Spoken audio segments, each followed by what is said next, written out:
What's life like inside the world's biggest prison? To find out, you don't have to commit any crime, you just have to be born in Gaza. This tiny strip of flat, open Palestinian land, about 25 miles long and only 7 miles wide at its widest point, is surrounded by Egypt and the Mediterranean Sea to the south and west, and Israel, which has closed Gaza off to the outside world since the early 90s. Like many prisons, Gaza is overcrowded. In 2021, the population grew to over 2 million, with one of the highest population densities in the world, triple that of Detroit, which is about the same size. But where did all these people come from? Well, about 70% of Gazans are refugees and their descendants. They were forced to move there when Israel took over their towns and villages around the time it was founded in 1948. Many fled, thinking they were temporarily getting to safety. But Israel has never allowed them to go back, despite many of these towns and villages being a short drive or walking distance from Gaza. Israel actually went on to occupy Gaza in 1967, imposed military rule on the people who lived there, and gave part of its territory to Israeli settlers. In the early 90s, it imposed a closure policy on Gaza.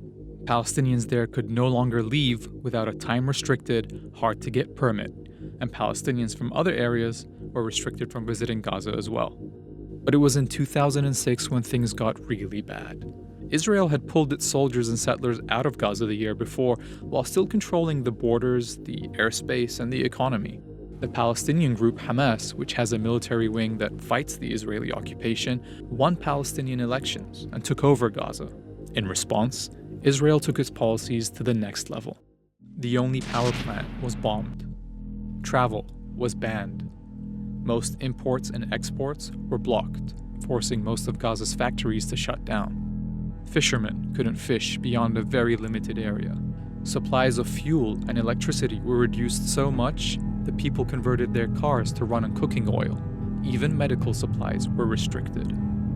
The Israeli government decided how much food would be let in by calculating how many calories everyone in Gaza would get. As a government advisor at the time said, the idea is to put the Palestinians on a diet, but not make them die of hunger.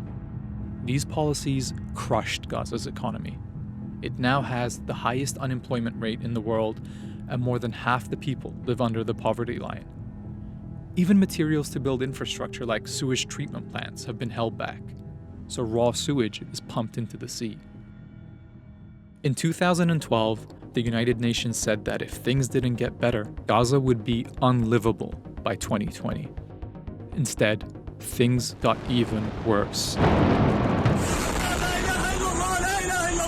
There have been several major military assaults by Israel on Gaza. Israel says the goal of these assaults is to limit Hamas's ability to fight. Thousands of civilians have been killed, and tens of thousands of homes destroyed in these assaults. Israeli officials call it mowing the lawn. But even when the assaults stop, supplies to rebuild are often prevented by Israel from entering the territory. Meanwhile, the Egyptian government is a close ally of the Israeli government and has long helped maintain the siege. Its border with Gaza has often been closed as well. When the border does open, only a few hundred people are allowed in or out. For a while, Gazans built a tunnel economy under that border, smuggling in everything from urgently needed supplies to weapons to even fast food from Egypt.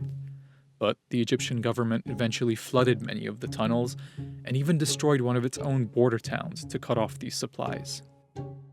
About half of Gaza's population are children, meaning they've only ever known life under this blockade. They've never known a full day with electricity. They know when the bombing starts, there's nowhere for them to flee. They know that when they get older, they're probably not going to find work.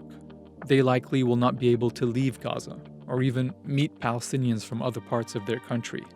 They know what it's like living in the world's biggest prison.